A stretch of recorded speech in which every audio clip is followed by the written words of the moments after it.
And I was soon attacked on both flanks. I said I wanted especially to spend that particular evening at home, even if I had to spend it alone. Margaret wanted to know if I couldn't just do my own daughter a favor once in a while. And Kathy said everyone was expecting me. I replied that no one would miss me, and as for favors, that she and her mother realized that for 25 years well, somehow I never could refuse Kathy anything. Or Margaret either, for that matter. I'd go and see their community center, even if it had succeeded in ruining our home life, just as I'd always said it would. Naturally, I was in no mood for the party. As a matter of fact, I planned to do the right thing for the family's sake, then slip out as soon as I could and go back home where I belonged.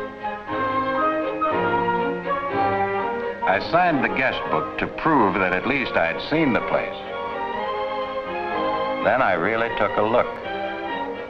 I was surprised. Well, I wouldn't have known that old building. Never before had I seen so many different groups of people of all ages having a good time together.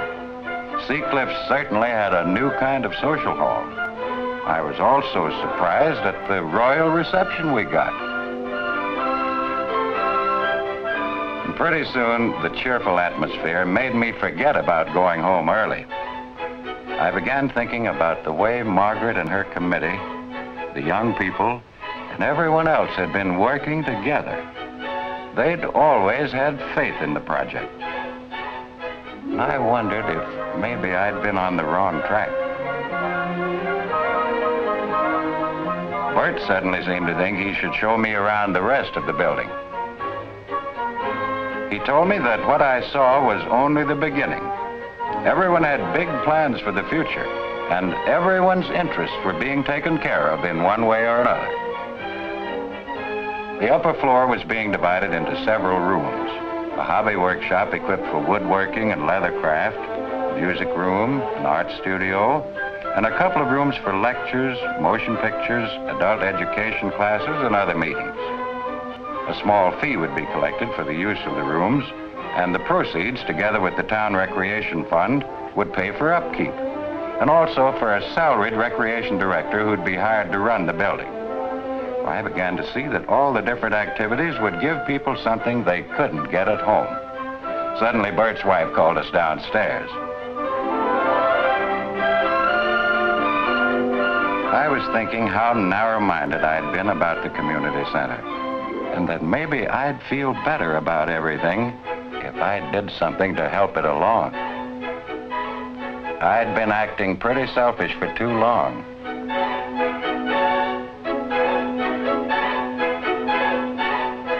What in the world was going on?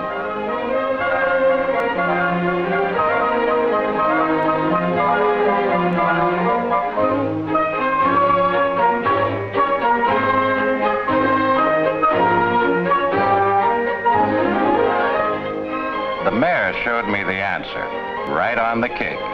It read, "Congratulations, Fred Kraber, 1926-1951.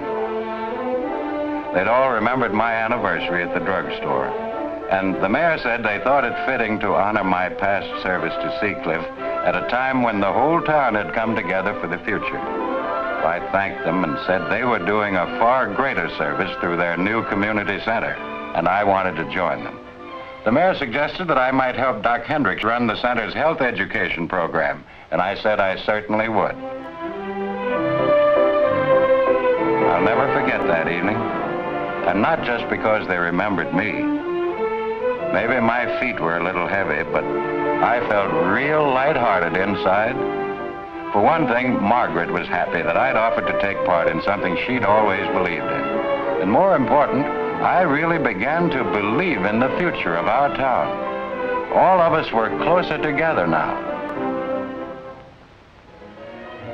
Since that evening, I've begun to understand something else, too.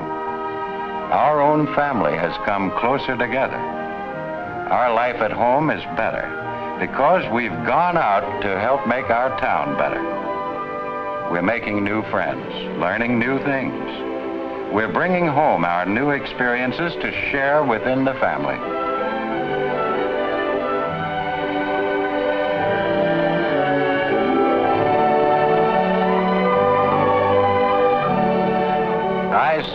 believe in home and family. But now I see that home can mean more than just one house. After all, a town like Seacliff is a family made of many families. And just as the living room in every home is the place where the family gets together, so our community center may become a living room for all the families of our town.